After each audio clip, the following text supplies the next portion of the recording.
Now it's working. Very good. So the recording is started. So hello everyone, and welcome to our next IWA Live Talk. For those who joined us also the last time, you may know me already. My name is Rebecca, and on behalf of the whole IWA team, I would like to welcome you to today's talk. So this session is recorded, as everyone knows, because we would like to give the people the opportunity to rewatch our IWA Live Talks on our YouTube channel afterwards. So if you have any questions during the talk, so please feel free to write them down in our chat. And today, Nic will speak about long-range hunting and shooting. So Nic, you are shooting and sports marketing manager at Leupold, and you are switched on from your own studio at Leupold. So very cool. So we can be very excited to learn more about why long-range hunting and shooting is so important to have all the necessary tools to be successful. And you will talk about the rise of long-range competition shooting in Europe. So this time, I would like to stop because I'm not the expert in this topic. So I would like to pass the word over to you, Nic. So feel free to start. So the stage is yours. Awesome. Thank you, Rebecca. I appreciate that. And thank you everyone for joining us and taking time to talk a little bit about long-range hunting and shooting like Rebecca mentioned. So yeah, it has become very popular. I would say like in the last 20 years, right? I think the advancement of technology combined with information has given shooters the tools they need to be successful at those longer ranges. And we'll talk a little bit about what that actually means, long range. It's kind of subjective, right? But there's a ton of information out there now too. YouTube channels, social media. There's so many resources to really dive deep into all the particulars that it takes to be successful at those kinds of yardages. And I mean, it's a rabbit hole. You go down it, and you're always learning too, which is the really fun thing, right? You never stop learning. You're always going to be learning something new. And I like for me, I think one of the biggest draws is the technical aspect of it, and the data and the loads, and just the fact that you can throw a projectile that distance and hit something accurately time after time. It's a really impressive thing. So I think just for me, I got started shooting long range probably 5 or 6 years ago, you know, and it's been a cool journey for me. I do mostly long range competitions. I do hunt too. But the long range competitions are kind of my specialty. But we'll kind of dive down into what long range means first. And that, like I mentioned, is subjective. Over here in the States, long range, like when I think of long range in my head, it's 1,000 yards-ish, somewhere around there, right? And the competitions that we're shooting, it's anywhere from 300 to 1,500 yards. That's kind of the yardages you're playing with. On the hunting side, you know, we actually, you know, there was a great question that came in beforehand. Someone had a question about the distance to shoot an animal, right? And the ethical distance. And we're big believers in that in Leupold. In fact, we just set up a training hunting course at our range that we have out here. And we didn't put any targets over 600 yards. Anything within 600 yards, we feel like you can take an ethical shot on an animal. And, you know, there's some questions about, you know, shooting stuff further than that. So we won't dive into too much of that. I just wanted to get that out of the way and mention that there. But also for the European market, I know shooting longer ranges is kind of difficult. There may not be as many locations or places to do it. And maybe a 300, 400 shot, 500 is considered long range over there. So it is all subjective to, you know, your environment, your gear, what you can do. I've taken shooters out and we've shot, you know, 300 yards and they're like, oh my gosh, I've never shot that far before. This is amazing. And then you get them on like 1,000-yard like steel target or something like that. And they're like, I had no idea that was even possible. So it's pretty surprising what you can do out there. So The first thing I kind of want to talk about is the calibers that you see in long range shooting and your choices. From the competition side of things, in the States at least, most people are running a 6mm variant. That's 6mm Creedmoor, 6BR, 6 Dasher, something like that. The bullet's going to be in the 100 grain to 120 grain range, and your muzzle velocity is going to be around 3,000 feet per second. In fact, I've seen muzzle velocities drop a little bit because most people hand load so they can fine tune, their ballistics. One thing to take into consideration, especially when you're shooting competitions and a lot of rounds, is how fast you're going to burn out your barrel. The faster the feet per second, the faster that barrel is going to burn out, and you got to replace it. So I think that's why a lot of shooters are tending to take their velocities back down into the 2,800 feet per second range, getting longer barrel life out of there. On the hunting side, you see a lot of kind of what's the term? Hot rodded calibers per se. Calibers, Nosler's been doing it a lot. 28 Nosler, 30 Nosler. Just bumping up that muzzle velocity. 6.5 PRC too, that's another popular one that's kind of taken off for long range hunting over here. Very fast, we're talking like 6.5 PRC, 3,300 feet per second, something around there, and a lot of energy downrange. The bullet size, it's not like a Magnum caliber bullet size or anything like that, but you're getting a lot of energy downrange, and it's able to be controlled easily, more easily, I would say. That brings me into gear choices too, and rifle choices. With the long range shooting, I would say, it's for a hunting situation. There was a long trend for a long time to go to a very light rifle.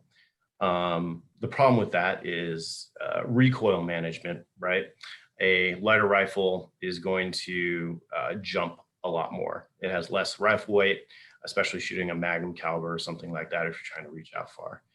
I think there's a point of diminishing return. I think you could actually increase the rifle weight a little bit. Now it is more weight to carry around, but you're going to be more stable when you're taking those longer range shots. And stability is paramount when you're trying to accurately engage something at distance. And we'll talk a little bit more about stability there. On the competition side of things, it's almost the opposite. You saw for a long time rifles tending to go towards the very heavy side. I mean, shooters are shooting rifles that are 25, 30 pounds, adding weights to the rifle and shooting smaller, like I mentioned, 6mm, variant bullets. Those rifles hardly move at all when you shoot them. There's very minimal recoil. And the idea behind that is in a competition setting, and this is applicable in the hunting setting too, being able to spot your impact or where that round is going and to correct off that. If you're shooting and you get knocked off the rifle, you're not able to see down the scope and you're not able to assess what's happening downrange and make a correction off that. That's a very important thing. I mean, people miss in hunting shots too. I mean, it happens. You don't hit everything, the first time.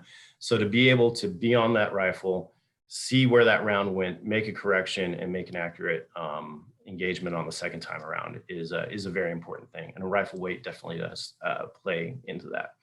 Also, being comfortable on the rifle, getting the fit right. More and more rifles, even on the hunting side, are adjustable cheek pieces, your length of pull, the stock itself. Taking the time to fine tune it to your body. Everyone's body is different, and you maybe jumped on your buddy's rifle and tried to shoot it, and it just wasn't comfortable because it's set up for them, right? So being comfortable, not straining to get into the position that you need to is very important. And the straining part, we'll talk about a little bit more about that when we talk about positional shooting. But just being as relaxed as possible on the rifle and making sure it fits. accessories are a big thing too, in both the hunting and competition world. Having the right accessories to be able to be stable, to take accurate shots. On the competition side, there's nonstop new accessories coming out all times, different shooting bags and bipods and plates and all kinds of stuff. Because in those competition settings, they try to make it very difficult for you to get stable. That's part of the game, right? The match directors will, they'll put out a fence or something that's super wobbly, and you got to figure out, oh, how do I get stable on this thing? But that goes for hunting too, because you could be in the backcountry here in the US or anywhere, right? And encounter a situation where, well, the only way I can really take a shot is to get up on this thing, this rock or a tree or a branch or something like this.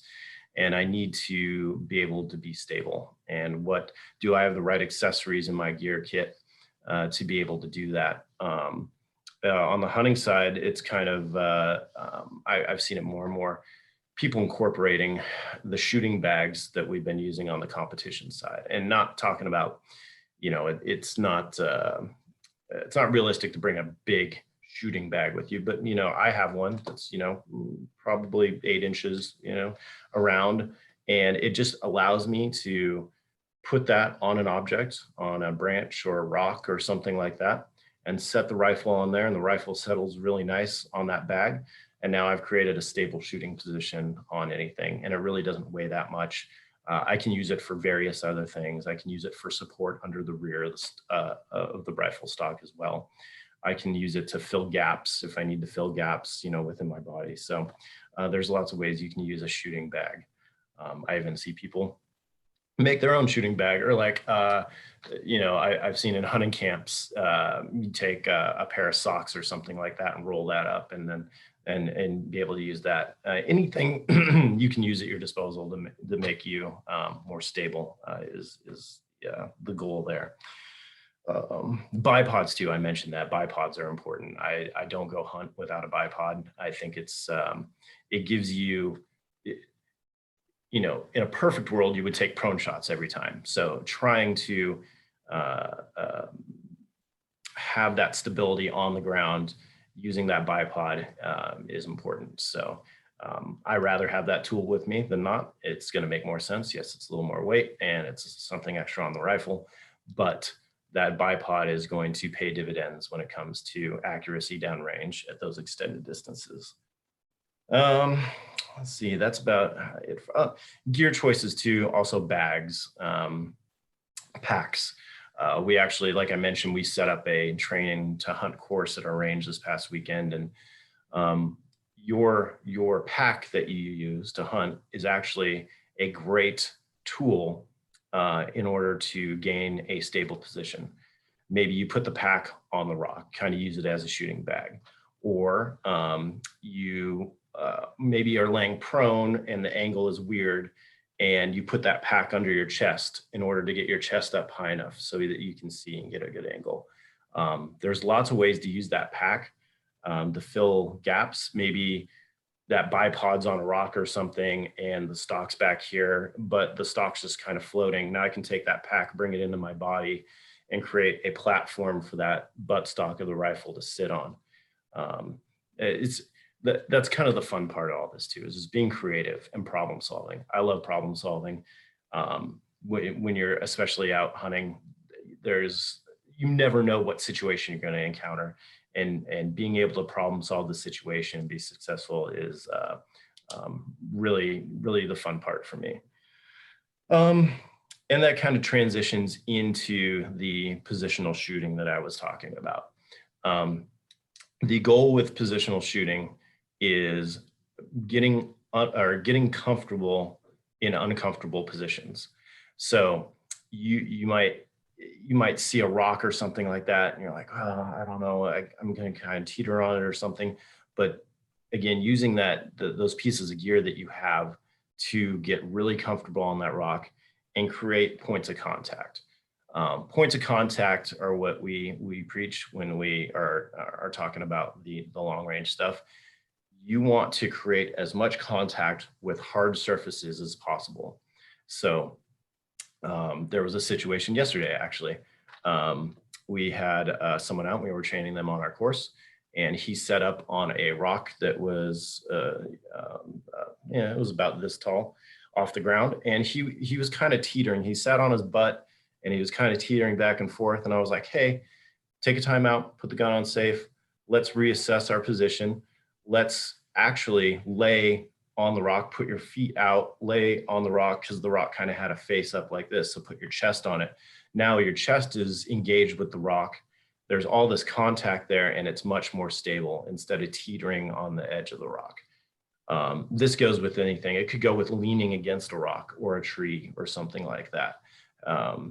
The more contact you could have with the earth and solid objects, the better.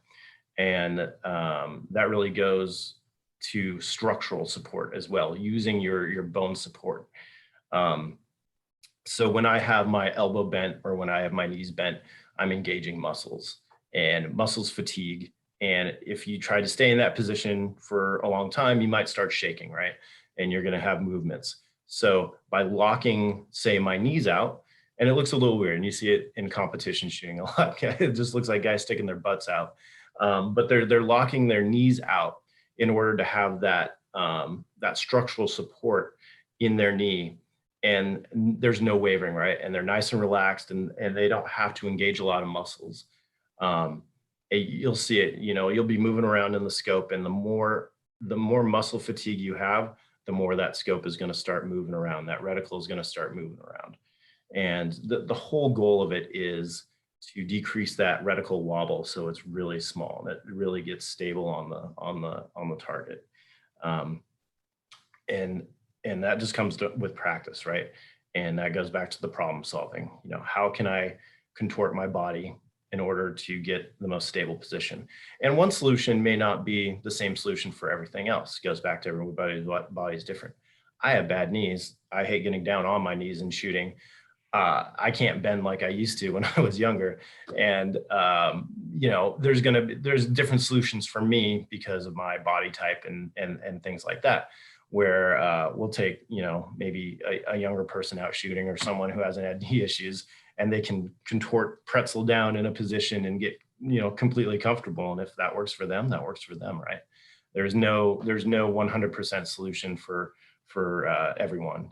You gotta read the audience and go from there. So let's see. Oh, and forcing a bad position. And I am guilty of this all the time when I shoot competitions. I get in a position, I'm like, no, I can make it work. It's fine. Nope, we're gonna try it. And it turns out bad, right? And you get misses, and you're missing the target and costing yourself points, especially in a hunting situation. Now you're going to cost yourself maybe a chance, and it could be an animal of a lifetime, right? Because you forced a bad position. Take time to reassess the position. It's hard to do. It's hard to do on the clock. It's hard to do when there's an animal in front of you, but forcing a bad position is going to cost you more than it's going to be worth it. And it could just take a couple seconds to maybe tweak something. Maybe pull that bipod leg out further, maybe adjust that bag under the rifle a little bit. Especially when I first started shooting, I was stubborn, and I was like, no, I'll make it work. No, readjust, reassess, reevaluate, and move on. So yeah, that's kind of the gist of positional shooting there. Then I wanted to talk about environmental factors too. Those come into play absolutely when we're talking about longer range shots. If you're taking, if you're sighting it at 100 meters or 100 yards, whatever it is, you're not really worrying about wind all that much. But, if you're shooting 400 or 500 meters or something like that, you're going to have to account for the wind. And wind really is it's the black magic of long range shooting. It's something that people spend a lifetime trying to master, and you're never going to really master it. But there are some people who they just shoot a ton and practice, and they can really read wind well. And it's not being able to read wind necessarily where you're at, right? Because now we're talking about longer range shots. what's the wind doing downrange? What's the wind doing in between, where I'm shooting? My max ordinate of the round is going up. Am I shooting over a canyon? And is that, wind whipping through the canyon? But the target where I'm shooting may be protected, and I don't see much movement of vegetation over on the other side of the canyon. So just being able to assess your environment and really think about what's happening from a wind standpoint is very important. And, sometimes you go to ranges and it's nice. They have nice wind flags and you can look at the wind flag and see which direction it's going. You're like, oh. Or you get your, your Kestrel out. In the competition world, we use Kestrels. Pretty much everyone has one. It's a, for those of you who don't know, it's a ballistic computer. It does all your ballistic solutions for you, but it also measures wind and environmental factors and incorporates that into your data, into your dope. So we're using that. But in a hunting situation, maybe you don't have a Kestrel. Maybe you don't have that. Maybe you're using one of our CDS dials that has just your data already pre-printed on it. So you have to be able to look at the environment, like I mentioned, and change from there. Vegetation is really the main thing you're going to be looking at. It's I don't have the chart in front of me, but it's something like, if grass is kind of moving like that, maybe it's a 3 to 5. If the leaves in the trees are starting to move, maybe it's a 5 to 8 mile per hour wind. If the limbs are really starting to go like this, maybe it's a 9 to 13 mile per hour wind. And it's fun. Actually, it's good practice to get out there if you have a Kestrel or a wind meter or something like that, and look and try to guess, right? Try to make a educated guess, then take the wind meter out and see what it actually is, and see if you were accurate when you were trying to guess. And just practice that over and over and over. And but like I said, it's it's the most difficult thing to try to compensate for. Terrain also plays into a feature, or terrain features also play into what the wind is doing in the environment and how that round is going to react when it's going that distance. I was shooting a match a few weeks ago, and it seemed like a pretty straightforward stage. I had a left to right winds. It was about 15 miles per hour. It was pretty steady. I felt like I was confident in all my calculations, and I shot, and all my rounds were going over the target, and I just couldn't figure it out. I was like, well, but my ballistics, my dope had been on all day long. What's going on? And then I got back and I started talking with some of the other shooters, and they're like, well, especially the shooters who had shot there before, there is you're kind of shooting over this hump that goes up and then down, and then there's another one that goes up and down. And so you have these updrafts. So we had a wind kind of coming from a 8 o'clock direction, going up these updrafts, and now you have lift of the bullet. And these targets are small in these competitions, so even just a little bit is going to send you over the top. So I was getting lift, but that also goes back to being in a solid position to be able to see where your rounds are hitting and make the adjustments from there.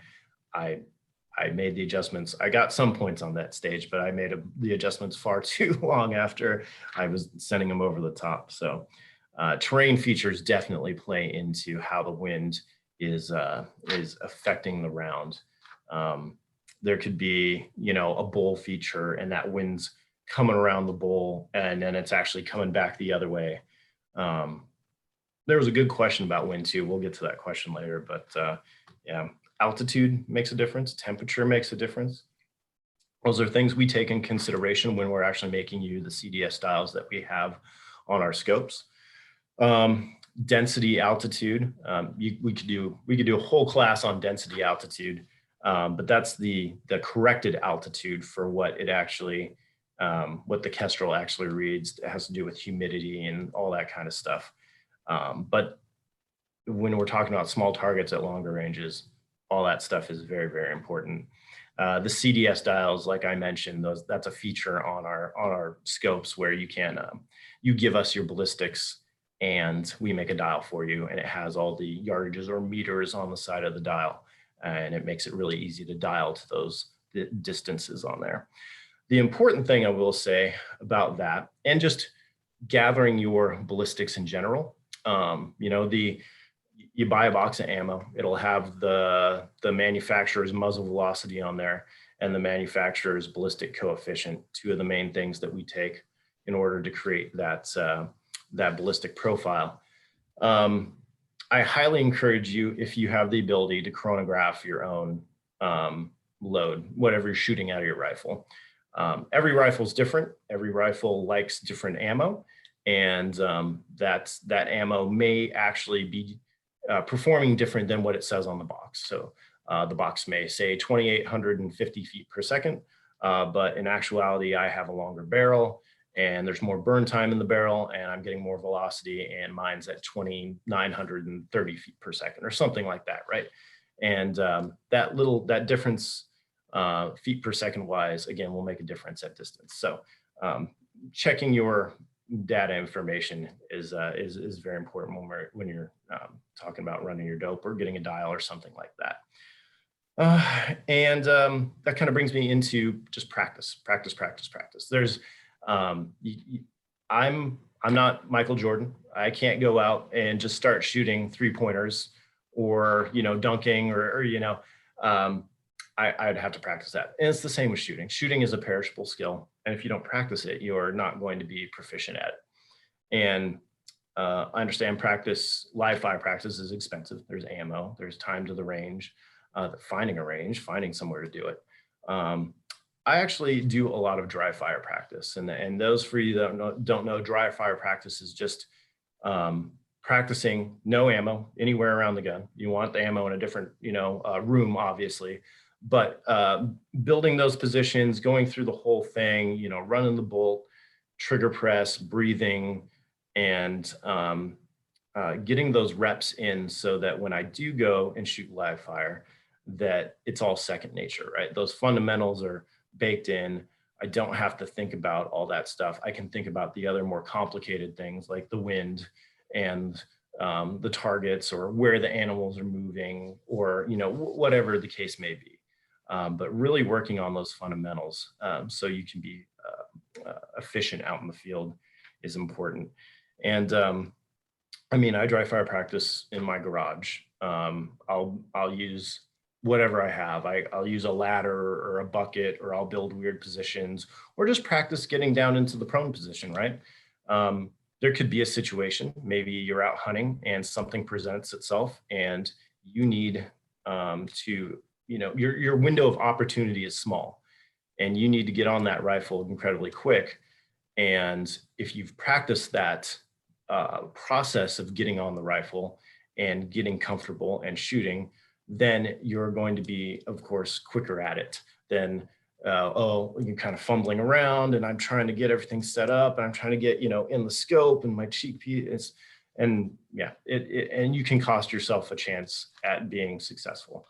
So yeah, let's see. So dry fire practice. Oh, someone had a question too about short ranges. So maybe your range is only 100 yards, or maybe it's only 200 yards or something like that. You can still practice a lot of this positional stuff if the range allows it, or if you have the ability to. And then you can decrease the target size. So, you know, shooting extremely small targets at shorter ranges is going to kind of replicate the accuracy that you need to be effective at those longer ranges. So you can, I have little diamond shaped targets that are really, really tiny that I can hang, or little circle targets. And I know if I'm hitting those at 100 yards or 200 yards, then I can hit the larger targets at those further distances. It's just a matter, again, at those further distances, making sure your ballistics are accurate and making sure your wind calls and environmental stuff is accurate. So yeah, that. Oh, and the last thing I wanted to kind of close on before we start talking about some questions and stuff like that, and it's just the rise of long range competition specifically. I think in Europe and in the world in general, it's the fastest growing shooting sport within the U.S. I think it may be the fastest growing shooting sport in the world. I see leagues popping up all over. I know the UK has one, Ireland, the Scandinavian countries have them. Spain, I think, has a long range competition circuit now. So I know the PRS, Precision Rifle Series, they've been expanding to different portions of the globe. And the cool thing for me about the competition scene is, and I don't know what it is about the long range shooters and stuff, but it's extremely welcoming. You go there and, no one expects you to be, a sniper or anything like the first time you go, right? You're going to struggle and it's going to be difficult, and you're probably going to be, some choice words and cursing here and there. But the community people are so positive and so welcoming that's what I think brings people back. And, you'll go there and you may not have the right gear to start off with. People will lend you gear. They'll be like, oh, try this bag, or, try my tripod, or look through my binoculars, or something like that. And they're really excited about getting new shooters engaged in the long range shooting sports. And, a lot of people go and, they don't have any illusions of grandeur. They know they're not going to win. They want to keep getting better, but they just go for the community, to see their friends and hang out with people and shoot and have fun. I mean, at the end of the day, it is about having fun for the majority of us. I'm definitely a mid-pack shooter. I'm not going to be winning any trophies anytime soon, but just going out and hanging out with people and learning too. That's another great thing is, you can sit there and you can talk and learn, different strategies, different ways to approach things. And everyone is really, they want to share their knowledge, right? And they want to talk about it. It's something they're passionate about. And I don't know, I get excited every time I go. If I didn't work for Leupold, if I didn't have this big L behind me, I would still I would still shoot long range competitions. Absolutely. I absolutely love it. So yeah, that's my quick speech there on long range stuff. So you want me to run through the, I got the questions here. Yes, so we have one question in the chat, I think. So we have a lot of comments. So thank you guys for comment the things Nic mentioned during the talk. So Keys is asking, what about optics? So yeah, so to talk a little bit about, we were just talking about long range shooting just in generalities, but talking about optics, specifically Leupold optics maybe. The Mark V HD in the competition world has really taken off. It's built on you may be familiar with our Mark IV series. That was our military kind of long range scope for a long time. The Mark V is the next generation of that. And it is, for me, it's like the perfect long range scope. I shoot a 5-25 power in competition. We also have a 7-35 power. That's the same length. There's a 3.6 to 18 too, if you want a little shorter magnification and shorter scope. But that 5-25 seems to be about the perfect the scope for long range competitions. Excuse me. And we also have our new PR2 reticle. So if you're not familiar with that, I encourage you to go to leupold.com, check it out. It's a reticle that was designed by our professional shooting team for competition specifically.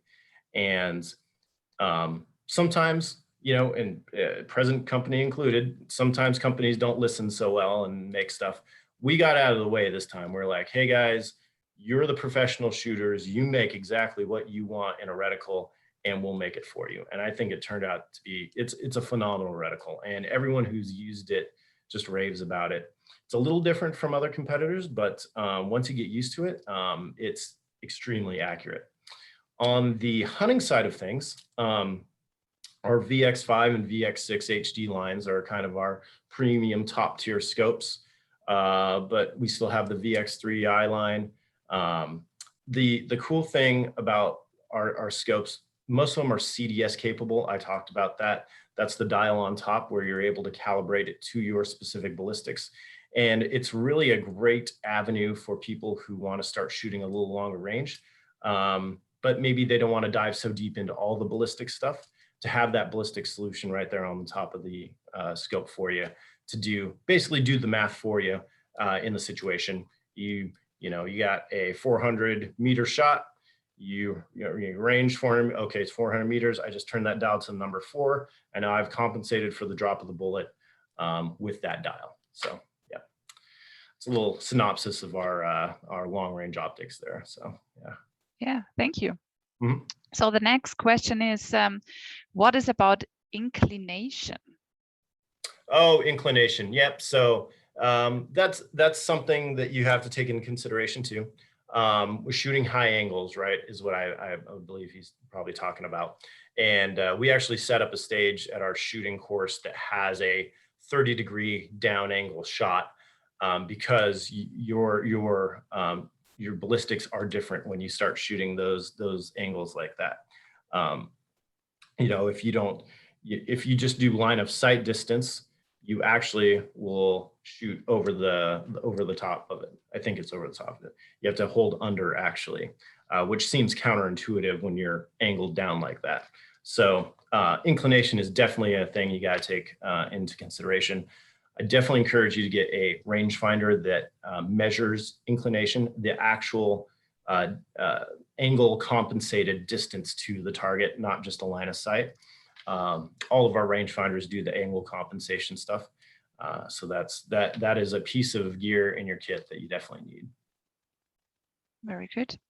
So Oliver has another question. What about new material combination as titanium system and carbon fiber stock and barrel suitable for long range?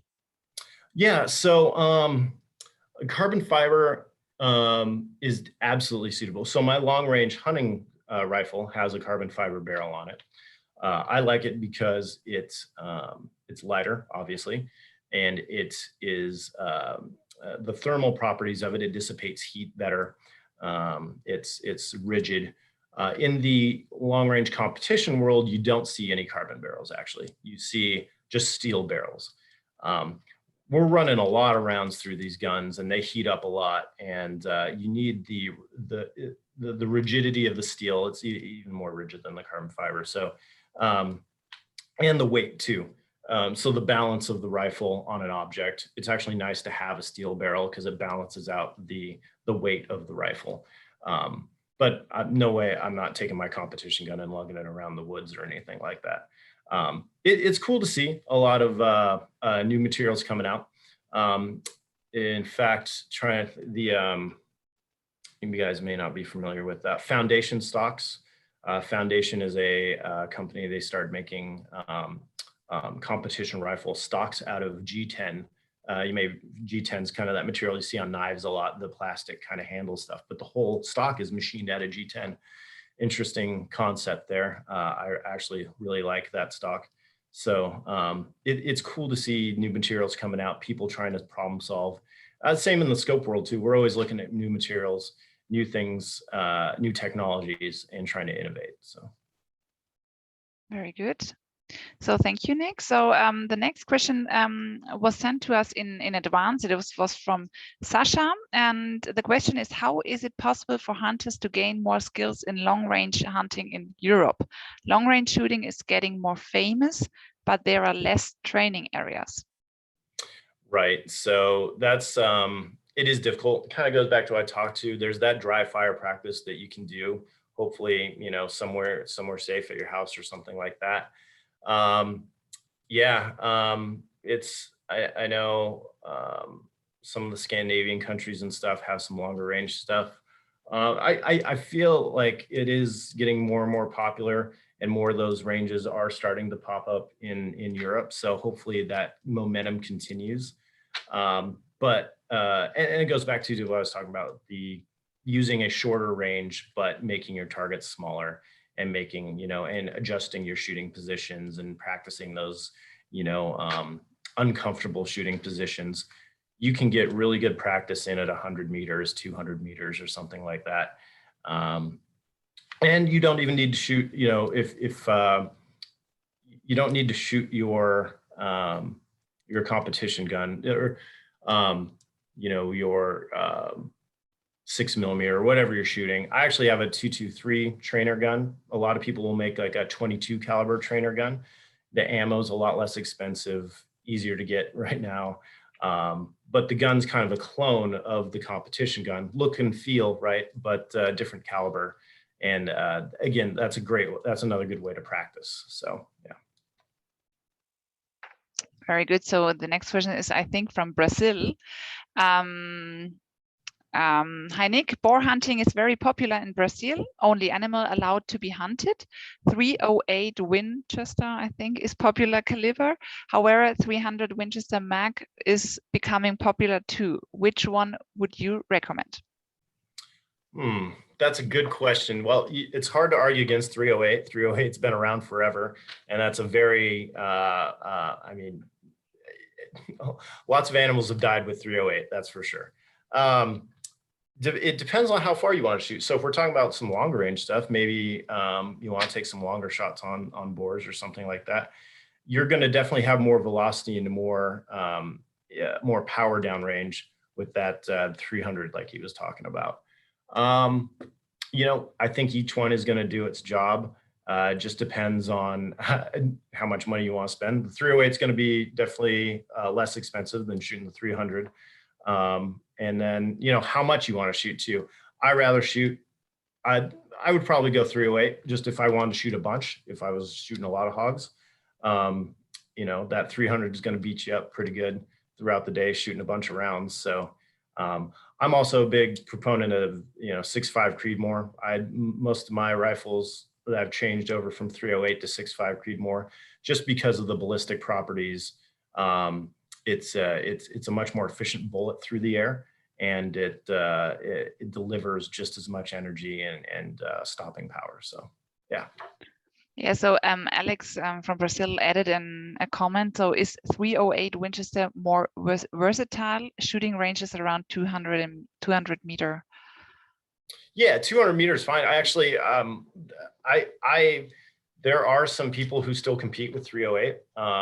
So there's different divisions within the competitions, and there's something called the TAC division. The TAC division is it's caliber dependent, and it has to be a caliber that the military uses. So 308, 223, 6.5 might be added to it. We'll see, because 6.5 has been adopted by the military. But you have people shooting 308 at, you know, 1,000 yards. It can be done. It definitely takes a lot more adjustment. If you saw the arc of the bullet, you know, a 6.5 versus a 308, it's definitely going to be different. But at those shorter ranges, 308's it's absolutely fine. There's nothing wrong with shooting 308. So yeah. Perfect. So hopefully, Alex, the question is answered.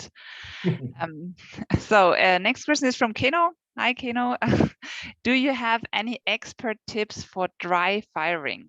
It's long been part of my PRS training, but sometimes I find it hard to really control myself very well. Yeah. And honestly, it can get a little boring. So, I mean, you're just shooting there, you're just sitting there, you know, around the bolt, you know, feeling the trigger, dry firing. There are some cool things. The name is escaping me at the moment, but, you know, thank goodness for Google. So, but there are some projector, like video type stuff that you can use, where you put like an aperture on the front of the scope that allows you to focus down to a very short distance. And then you have on the computer screen or something, you have it looks like a range, right? And there's really small targets, and you can actually sit there, point the rifle at the computer range. Again, no ammo in the room or anything like that. And dry fire on real targets. That kind of makes it cool. There's some other kind of interactive dry fire tools out there that make it interesting. Yeah, just try to mix it up, try to vary it, try to think of the hardest object that you've encountered during a competition and really work on that, right? For me, the other day, I was, I didn't touch on this in the sport. Tripod rear support is a big thing in competition, at least over here. I don't know if it's caught on in Europe yet. But anyways, it's putting the rifle on the object that you're trying to shoot off of and using a tripod to brace the rear of the rifle. It works very, very well. It's almost like shooting prone. That's how stable the rifle is, but I suck at it because I don't practice it. So the other day I went out and I practiced it for like 3 or 4 straight hours of just setting up, getting in a tripod rear support position and doing it. And so, yeah, just no one likes practicing what you're worst at, but take what you're worst at and practice it for sure. So Jürgen is asking, I don't know if it's to the topic you're talking right now. Are you talking about smokeless range from laser ammo? Oh, no, I'm not familiar with that. Yes. Okay. And the next one is from Hubert. Once in a while, I get the opportunity to shoot at a range with targets up to 1,000 meters. I shoot a 308 and around 850 meters. My bullet goes from supersonic to subsonic. What, if anything, does this to the bullet? Thank you. Yeah, there at 1,000 meters, you're probably fine. There's probably, if you were to go out a little bit further, maybe if you're going to go 12 or 1,300, you probably could have some stability issues with the bullet. It starts, people say tumbling. It's not really tumbling, but it starts to get, it's not as stable.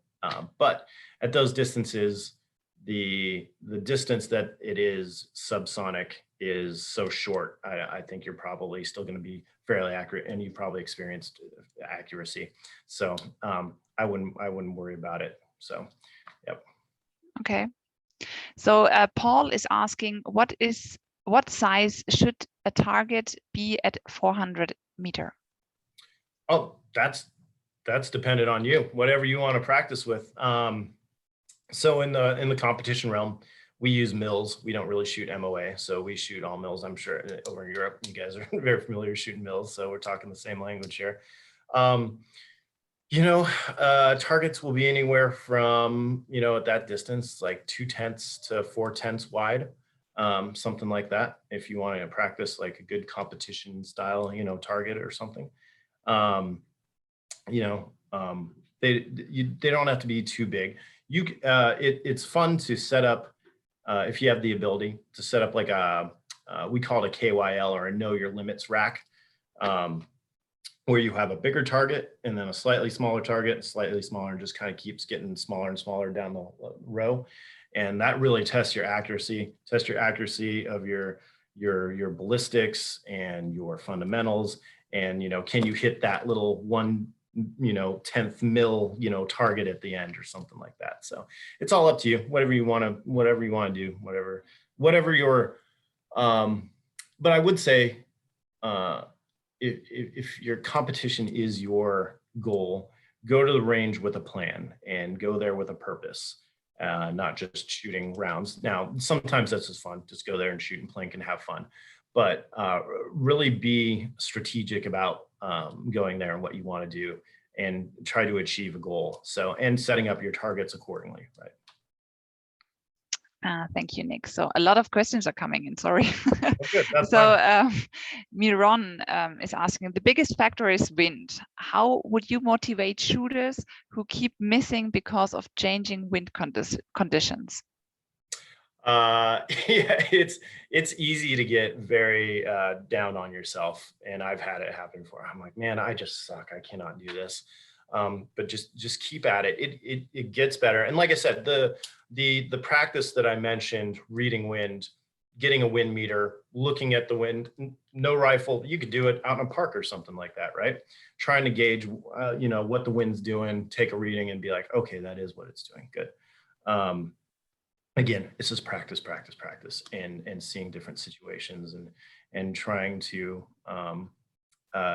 it's all educated guesses, right? And even the best shooters that I shoot with, their first rounds downrange, it's an educated guess. But the thing that the top, shooters have is they can take that feedback, and everything else, the fundamentals, the position, everything else is so automatic that they're just concentrating so much on that wind, and they know, okay, I missed off left, 2/10. I'm going to come 3/10 over because I know I can hit the center of the plate then, or whatever. Yeah, it's hard. And even the best shooters, like I mentioned, they'll tell you it's hard. It's the hardest thing. So don't feel bad. We all struggle with it. Everyone's struggling together to figure it out. Okay, so Juan, I think maybe from Spain, from what distance range is spin drift really an issue or something to consider in your opinion? In my opinion, I'm just talking from my opinion and my experience. I don't really mess with spin drift all that much in the distances that I shoot, out to 1,200, 1,300 yards in competitions. Now, I manage our pro shooting team, so I have a couple ELR, extreme long range shooting guys on the team, and they're shooting, 2,500 yards. Some guy yesterday shot 3,700 yards and got 2 first-round impacts, or a first and second round impacts on a target. And definitely that distance, spin drift comes into consideration. Absolutely.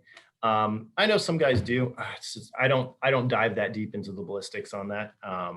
So it's nothing I really worry about, and I don't feel like it's been detrimental to me at those distances. So yeah. Okay, so we are very international today. So another question from Brazil. So in Brazil, we usually have problems on hunting because of laws and government regulations. In terms of long-range shooting practice, what kind of training conditions do you think are the best to improve the shooting accuracy? Long-range shooting conditions. Well, I will say the more you practice in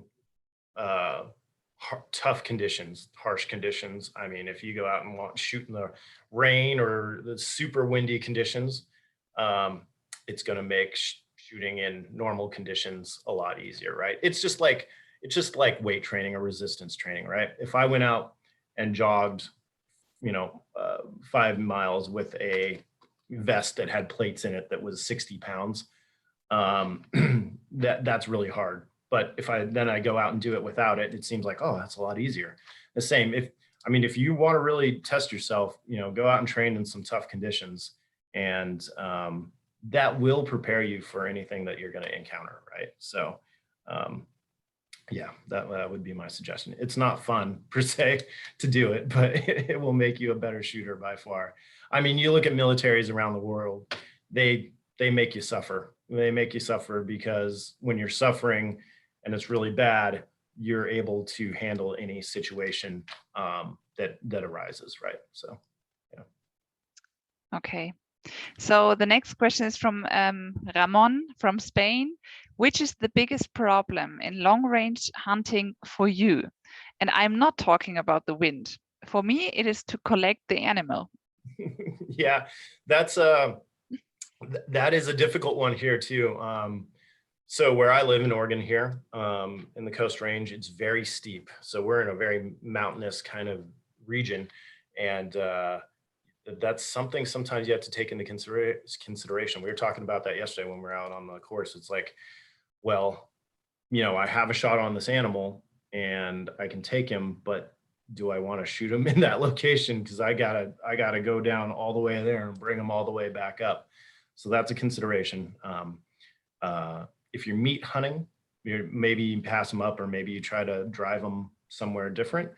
But if it's like the trophy of a lifetime, you're probably gonna take that shot and just be like, well, maybe call your buddies over the walkie-talkie and be like, I need some help getting this one out. Sorry.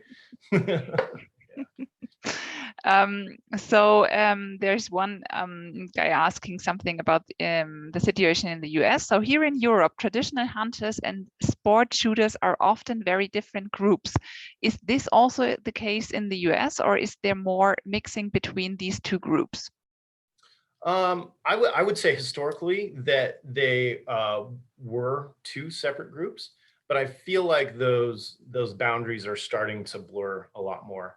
And I would contribute that to the rise of, I don't know if any of you are familiar, definitely look it up if you're not. The NRL, National Rifle League, this year launched their Hunter Series. So it's a competition that's basically taking hunting aspects and the competition and blending them together. And it's a really cool format where you're getting hunters who have grown up hunting and that's all they've done.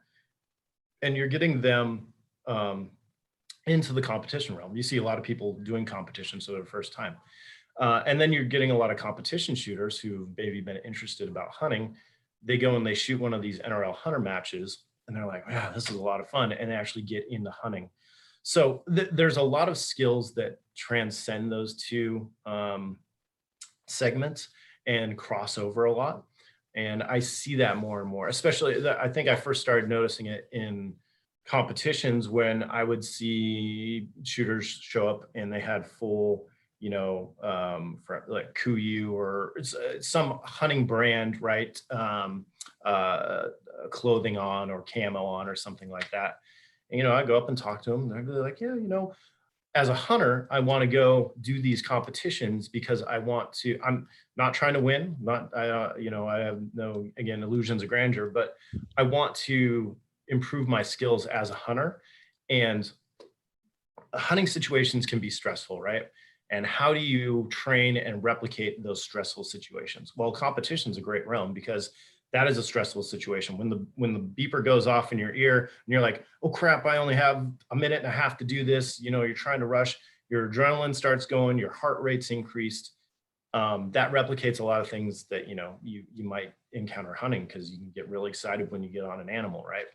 And being able to control yourself, control your breathing, your heart rate, and the competition realm is a great training venue for that. So long story short, that was a very long answer, but I do see a lot of crossover, and I see more and more crossover going forward. So.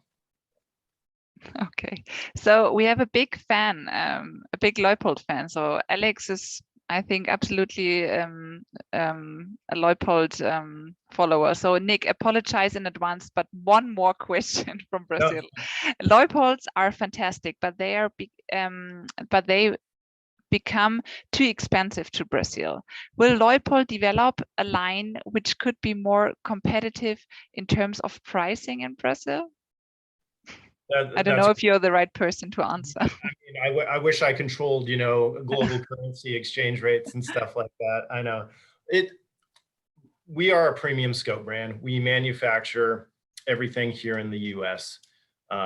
So we do import the glass. That's always a question. So, but we manufacture all the components of the scope. And it costs more to do it in the US, but we believe that the quality is worth it.